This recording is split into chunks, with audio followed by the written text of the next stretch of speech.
Hi, and welcome to Prog Will Find a Way, your friendly neighborhood progcast. I'm Jonathan Block. And I'm Jay Valade.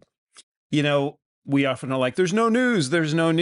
Actually, there's a whole bit of news in the prog world and the prog adjacent world. So we thought I'll just I made a list and I'm just we'll kind of do like rapid fire. And Sure. Jay, you'll add your comments.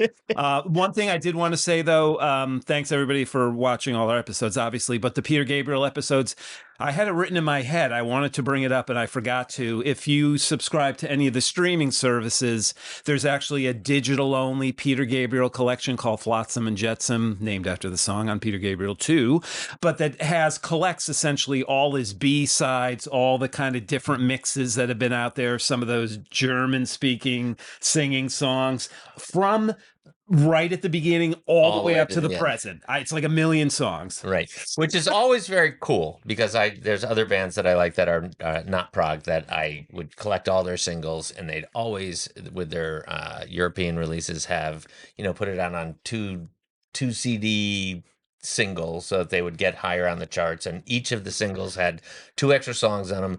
And, I collected them all. And now it's like you go on iTunes and it's like, oh, or not iTunes, but Spotify. They're all right there.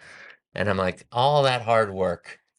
I don't know. You can look at it. Excuse me. You can look at it from the positive perspective. Like, now I could just go to one place and listen to them all, right? But I, of course, made a playlist of it at one point for myself and put them all on a CD or whatever. Well, you can take them all out, and while it's playing, you can look at it's like the old experience. There's a lot of bands that they've done that for. Yeah, they don't publicize it. It's like all of a sudden you're looking at a band. It's like, oh, what's this? And then you go and they make their own playlist. And I'm like, it's bootleg or something. You go to the bottom, it's actually a major label. I'm like, no, okay, so they put something together. So it's pretty cool for that.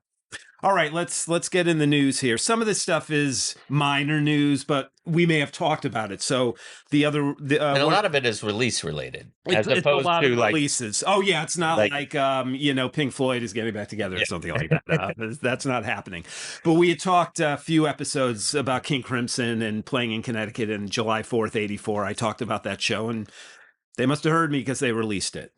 So it's out there. Yeah, and again, if by this point, I mean, Crimson is still one of the few bands. I mean, they continually release live material. Yeah, a lot of it is very horrible sound quality or because it's bootlegs, right? And then they get it from the bootleggers or get a copy of it, and they just put it out because they're like, hey. Right. We did this. It's ours. Yeah. We're just going to put it out. And a lot of them, they'll say this came from whatever X, the person that sent it in. And they have an open policy about that. They clean it up. They clean it up as best they can. I don't think I've sent any of that in, but I've sent in pictures and ticket stubs and that kind of stuff over the years. And they do add it. They add everything to the website so that if you go to a specific date, you can see, oh, is there a download available? Are there pictures or memorabilia? So it's pretty cool. And that's the best part of the website because that's still really hard. The DGM side is really difficult to navigate. Well, that Forgotten Yesterdays, I don't know if you've ever been on that, but that is all the Yes stuff. Oh, right. And they have so much stuff. You could go to any concert, any date. They have all the tour books, all the clippings, people's reviews, all that kind of stuff. I've never uploaded to it, but I probably should. I've got I'm sure you've got stuff I had opportunities in the 80s to take pictures at a couple of the concerts. Oh, really? Yeah. Cool. Yeah. Nice. So besides that Hartford show from, again, July 4th, starts out with Fripp coming on stage doing a kind of God Save the Queen, Star Spangled Banner for Petronix thing. It was a very, very, very cool show, and nice to revisit it. And now let's enter the world of Emerson, Lake and Palmer. You can't get away from Emerson, Lake and Palmer when you're with John. Yeah, and they are continually, re-releasing things. But there's a 20 CD box set from Keith Emerson out called Variations. Oh, I saw that. Yeah, it's kind of an interesting way to do it. So one CD with his stuff with Emerson, Lake and Palmer and other people on it. And then it just gets right into his 4 or 5 solo albums, every soundtrack he did. And then, I think 3 or 4 live shows of the Keith Emerson Band, which was his kind of later thing. I mean, I guess it's interesting. I would think by this point, if you were into Keith, you had everything, but if you didn't and you wanted it all in one place, I think you have to want the soundtracks. Everything else to me is because his, it's a solo album from there. It's he didn't have a consistent solo career. It's like an album, and then 20 years went by, and then another. So it's very jumpy. Whereas the soundtrack music kind of has that synthesizer keyboard 80s theme to it, and some of it's pretty good. I mean, they reused some of those themes. So we got that coming out, or came out. Carl Palmer is getting on the box set bandwagon. He's got a 3 CD, 1 Blu-ray set coming out called Fanfare for the Common Man. He already had a collection out called Do You Want to Play, Carl? And the first 2 CDs of this are essentially that. And the last CD is some of his live stuff with the Carl Palmer Band. And that's, I think, the Blu-ray is just a collection of different clips of him through the years. A reissue of with a different name, or is there different stuff on it? There's less. I read online that it said some of the rare things that were on Do You Want to Play, Carl? Are not on these. Could have been a licensing thing. So, I guess they got to keep putting this stuff out to keep it in front of the public. And finally, on the ELP theme, we had talked before about Greg Lake's box set that came out a while ago, but the Emerson, Lake and Powell box set. It has a name, and unfortunately I didn't write what the name's down. That's coming out on April 12th.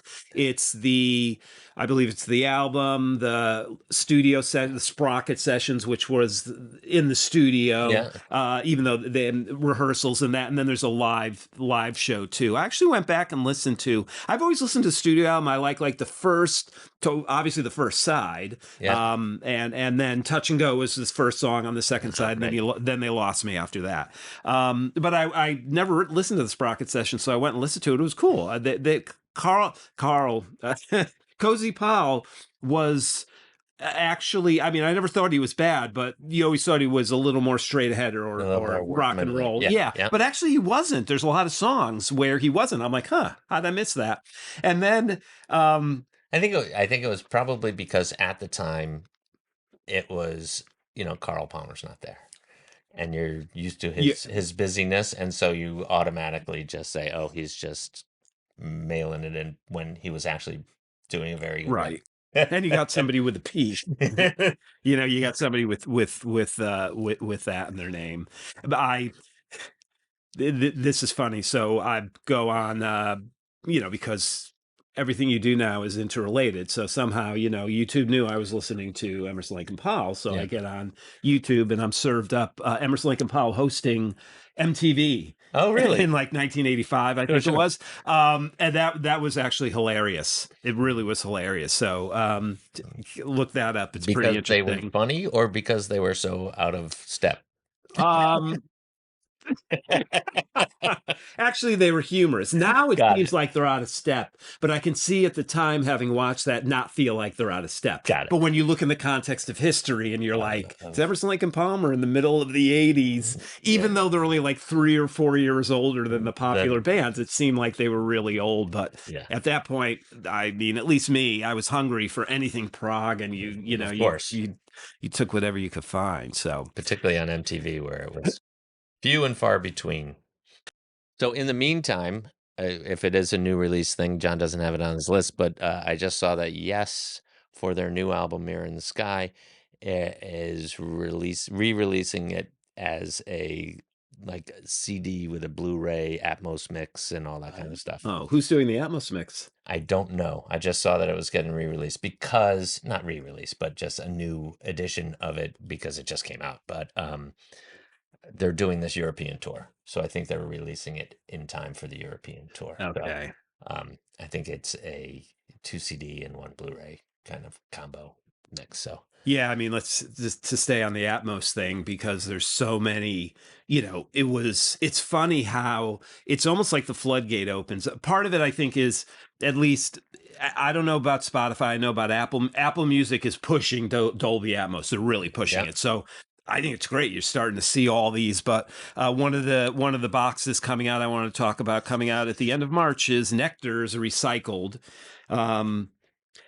I don't know why that's the first one they're doing this massive box set for. But anyways, I happen to be a Nectar fan. I guess you'd call them a tier 2 prog band, right? Like Yeah. people knew who they were, but they were never huge. And English band, people always thought they were a German band, but they were very popular in Germany, and they had a lot of That's where they're German backing following. behind them. But anyways, and on this particular album, Larry Fast Synergy played keyboards on. Oh, So a little Gabriel connection there. Speaking of Dolby Atmos mixes, there's a new Gentle Giant. I don't know if it's Atmos, but it's certainly a Stephen Wilson remix. He's keeping going on the Gentle Giant, which is surprising. He's making his way through. He's making his way through. Yeah. So coming out at the end of March will be Missing Piece. There's one song out there now, and it sounds, that particular album, I think it was 77. It's got that real cold sound you started getting in the late 80s. It reminds me of the sound you got on Genesis and then there were 3. It's just cold. It's a cold sound. And he did an amazing job with that. Just that one song, I was like, wow, I can't wait to hear the rest of the album. And then keeping on the Stephen Wilson remixing the world theme. I should say though that the Nectar, is it the Nectar? Or something else? There's something coming out that's a box set with with an Atmos mix, and it's Dweezil Zappa doing it. Doing the Atmos mix. Yeah. Right. And it's Frank Zappa? No, that's the weird thing. It's not. It's something you would think Stephen Wilson was gonna do. And it's Dweezil.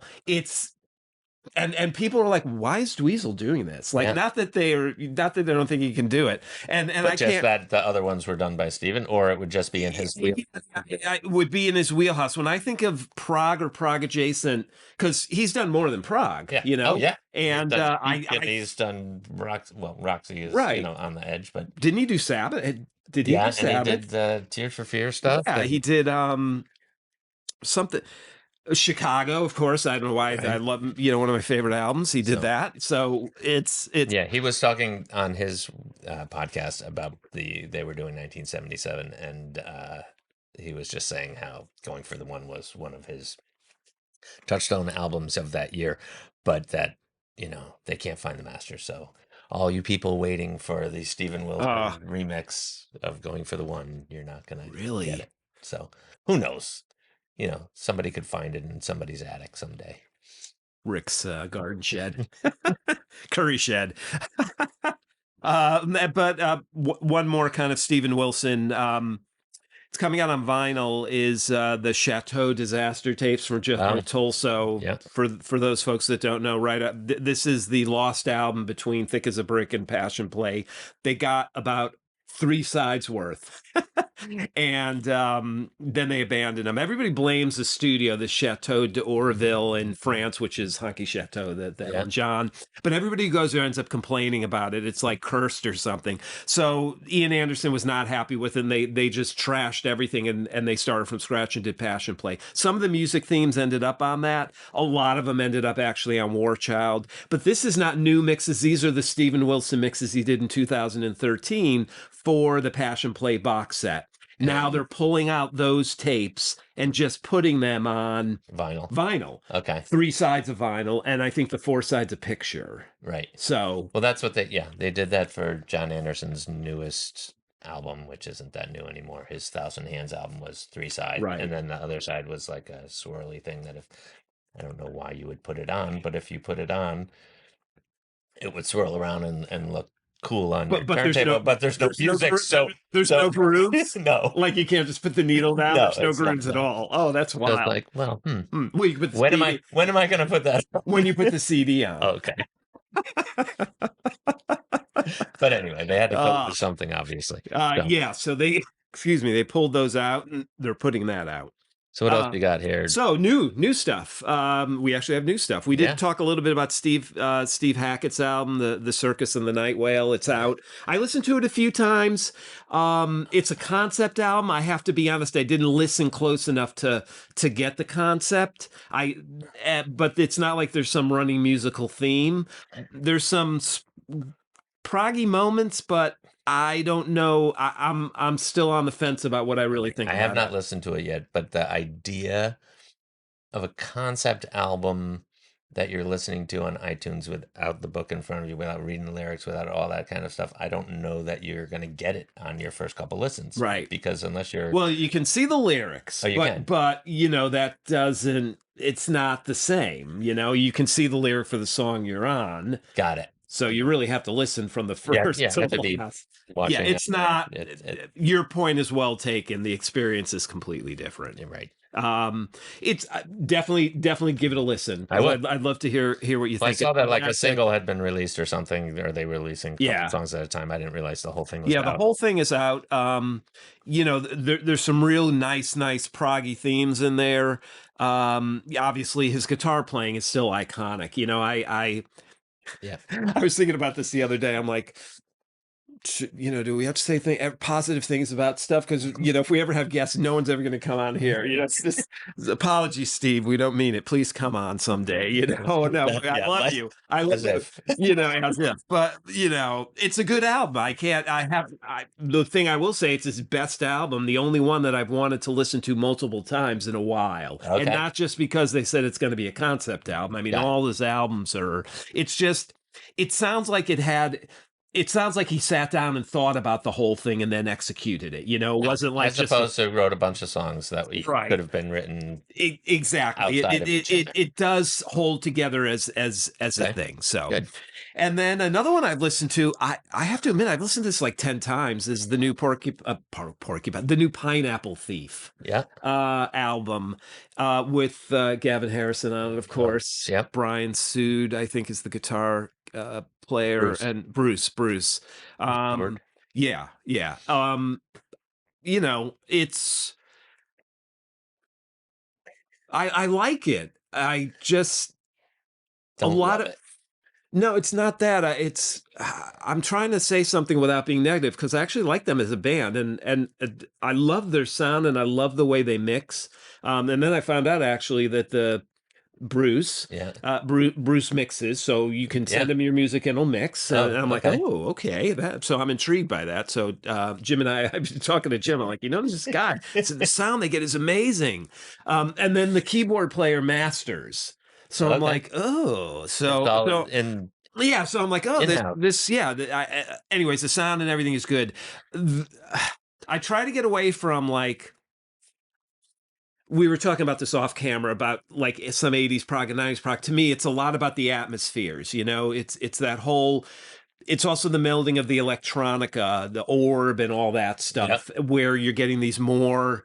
And again, I don't want to be negative, but the keyboard players from the 80s, certainly in his early days, somebody like Mark Kelly, they weren't virtuosos, okay? They could play line, but a lot of it was the pads and the atmospheres and that, which actually was a nice change of pace after the, Rick Wakeman, Steve Howe wars. But to that point, just on the Mark Kelly thing, in earlier Marillion, he's always doing all these runs all over the place and doing these things. But now he's become even more atmospheric in his approach, which is this is a long-winded thing. I hear these bands, and there's a lot of prog bands out there that do that more atmospheric thing, and I always see the long tail of Marillion, because to me that's the first band, not the first band, because it was it was taking a lot of the 80s sounds and sensibilities and applying it to prog, because they had no choice. That's how they were going to make albums. But to me, Marillion was really the only band at that prog band that for at least a few years was getting any kind of exposure like that. And that sound got out there. Yeah. And you got a lot of those bands in England that came after them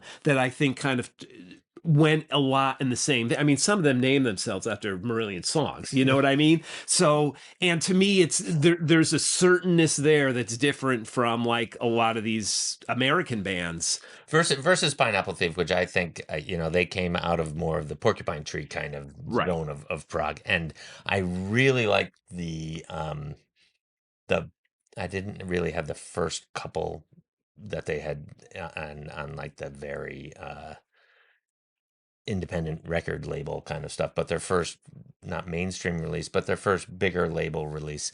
I love those first couple albums by them. And then I would get their new albums and I would listen to them and I liked them. But as time has gone by, even when Gavin Harrison joined the band, I listen to their stuff, but none of it sticks with me quite the same as their earlier stuff. So I listen to their new album, and I'm like, well, Gavin Harrison is playing drums, and it's the other guys who have been very instrumental Right. in those other things, Yeah. and I like it. Yeah. But it's not like gonna make my top 10 list. But it's not something I'm like, ugh. Right. Turn this off. I'm like, oh, that was pleasant. I like that, and I'm sure that's not what they're going for. Is pleasant, but Well, you know. yeah, I mean, I have the same exact feelings you do, but for some reason, I keep getting drawn back to it. Oh, good. And I have to give it more time, and that's but another. I can't. And I know that I'm like, there's 2 songs on there that I really like, but I can't tell you what they are yet. You know what I mean? Part of that's me. I'm not paying as much attention. It's kind of I'll going, be driving, or I'll be walking, right. or I'll But be it is doing something. It is something that I'm listening to. That is the hardest thing. Is the prog stuff is not always immediate, right, and you have to give it time. And the problem is, in the world of today, it's really hard to just sit down and listen to a 40-minute album over and over and over and over until you love it. Yeah. And that's what I have a hard time with most of the time, unless it's a band I absolutely love, and I almost force myself to get to like it. And the Which, well, which also is the quantity of music that's coming out these days, crazy. It's really tough. I mean, To Wit, I'm still going on this piece. A little aside, because I stumbled upon this on YouTube the other day. It said it was posted like a week ago, so I'm hoping it is very recent. But there's a video on the Zildjian, who's the cymbal company channel, of Gavin Harrison playing Pick Up the Pieces by the Average White Band. Okay. And it's him on stage, and the other people are playing, but they're not really on stage. And if you think he can't groove, he actually can groove. It's amazing how in the pocket he is with that tune. But anyways, that came up. I'm like, what? So I watched it. It was very entertaining, and he looks like he's having a good time. So check what it else out. you got on this list? Fripp and Singleton are back on tour. Robert Fripp, David Singleton, they're talking tour, doing the West Coast this time. So that started at the end of Feb. Yeah, that started. It's going on when this podcast is coming out. Cool. It's a couple of weeks. Did you see that one time they came through? No. You remember it came through, and I was hemming and hawing, and I don't know, maybe I couldn't go or whatever. I've watched some of the clips on online. It would be interesting to see if it came close, but I don't know how much I'd travel for it. Record Store Day is coming up, 4/20, I think it is, actually, 4/20/24. There are a few Prog releases. These are the U.S. releases. Emerson, Lake and Palmer is having a picture disc of pictures at an exhibition, which I think is hilarious. Prog Adjacent, we'll cover this someday on a future episode when we talk about American Prog. Todd Rundgren's 1974 album, Todd. There's some definite Prog moments on there. Roaches, the first one with Fripp on it. Alan Parsons Project, the Pyramid Work in Progress. So a while ago, it's got to be 10 years, if not more, they re-released a lot of the Alan Parsons Project stuff. I think they were 2 CD sets or maybe even more. Yeah. And they would have work in progress stuff. So I guess they're putting some of that on. Got it. And then, of course, we just can't get away from the Yes album, the Yes at the Yale Bowl. What do you want to say about this? So it's on the Yes box that just came out on CD. And this is just a vinyl release of it. I looked it up because I wanted to see what it was going to be, because it's not Roger Dean yet. So I'm typically, if it's going to be vinyl, I'm going to be like, oh, well, if it's a cool Roger Dean cover, I'll get it. That's what I did last year. They did release one of the 72 shows on vinyl from the Prodigy set, right? And so I thought that was kind of Did he use that artwork? Yeah, they used the artwork, and it was a cool set. This one is limited to, I think, 4,500. And it is a Record Store Day exclusive, which means I allegedly they're not going to release it again. What's the cover? It's like an old bootleg. Oh, okay. So it's a white album cover with like a blue. Oh, the color. A colored piece of paper. Sweet like thing, a black and white. Nice. Trademark of quality. Fold it over just the 3/4. Love it. And you got like a picture of them at the Crystal Palace, not at the Yale Bowl. And then the songs listed in odd typeface on the back. Well, it was either blue, yellow, or that kind of pinkish red, Yeah, that yeah, light yeah, yeah, pinkish yeah. red. That was those were the choices. So that's what Oh it looked man! like on my little screen. So I was like, well, that would be kind of cool just And to I have. thought that it's only 4 songs on it, right? Well, It's right. like Well, Yours Is because No it's Disgrace, I've seen all good people. right? It's I think it's he does clap in classical gas or something. It's perpetual change and one more. I can't remember what it Okay, is. all right. But It's on vinyl. it's on vinyl, If you want that bootleg experience, right? right? Wow. Which is kind of fun.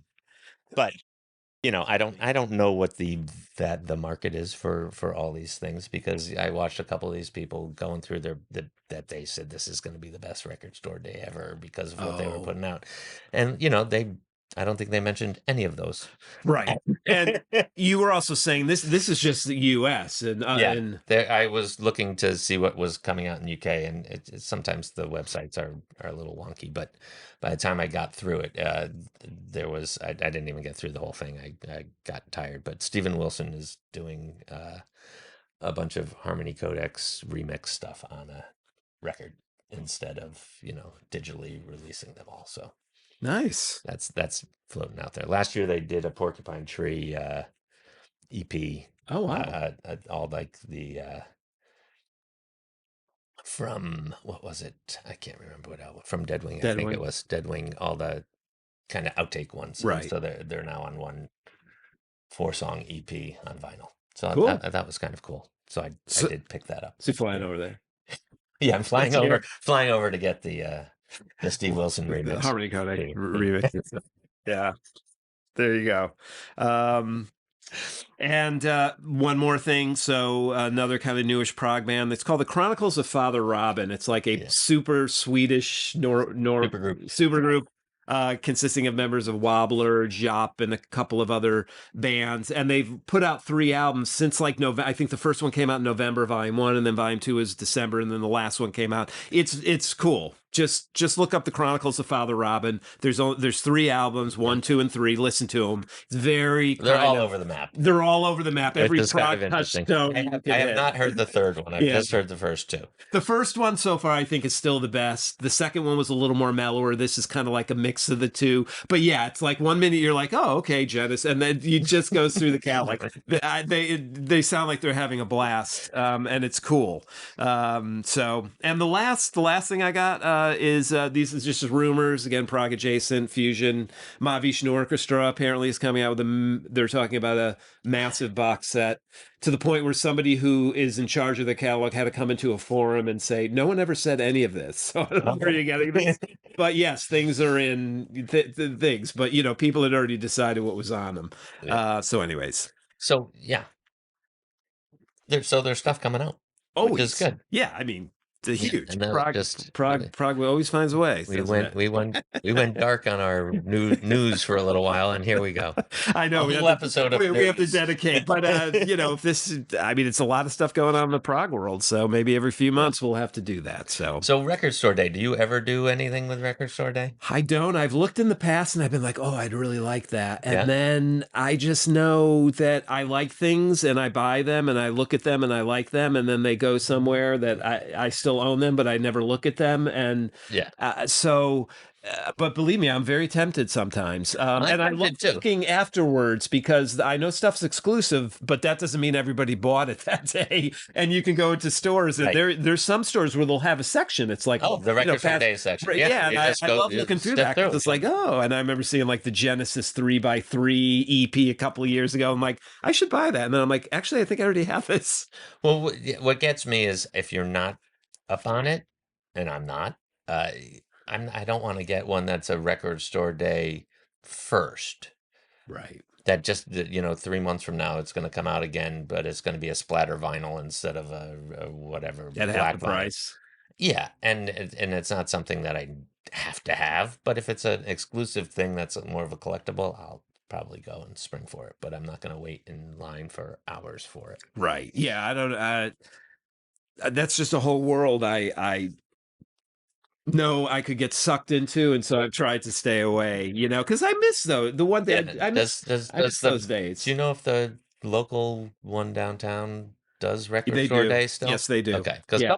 some independent record stores have stopped Right. doing it, and they I don't believe carry that. them. Yeah, I believe that one does. Okay, I believe so I that should one check does. Check it out. Yeah. Check it out. Because last time I went up to Bethel or something, I Oh, thought to go Disc a there. Day. Yeah, Yeah. that's Well, where I got look at that. my other ones. So, Another. not that I'm a huge vinyl collector Right. now, but it was kind of funny because we're going to do soon a episode about the 90s. Yes. And I was going to pull out all my vinyl from the 90s just to have it sitting back here. Cool. And there is none because I was buying CDs. You have to wait till we do Prog of the 2000s, which we will, in the 210s, right? I mean, Yes. it's hard to believe. So, all right. Well, yeah, a lot going on. And it's great to see, at least for now, we can say there's a lot of vibrancy going on in the Prog community right now. There is. I wish it was more new stuff rather than reissue, but To be fair, there are a lot of bands putting stuff out that we're not covering. It's correct, because there's so many bands, and I try to keep up on them. And some things were whacked over the head with, like the Pineapple Thief, or things that we've talked about, the Steve Hackett one. But yeah, I've been trying to listen. I've been trying to broaden my horizons and listen to. But then I see a name, and I'm like, oh, and then I look, and I'm like, ooh, they haven't put anything out in like the last 10 years, And it's like, so I have to try to categorize the kind of the newer ones. Well, we got the Chronicles of Father Robin and the new Pineapple Thief. So we're not, the new Steve Hackett. Yeah, that's true. We're not all old Prog. So, all right. Well, thanks everybody for tuning in, and catch us next time on Prog Will Find a Way. If you want it to.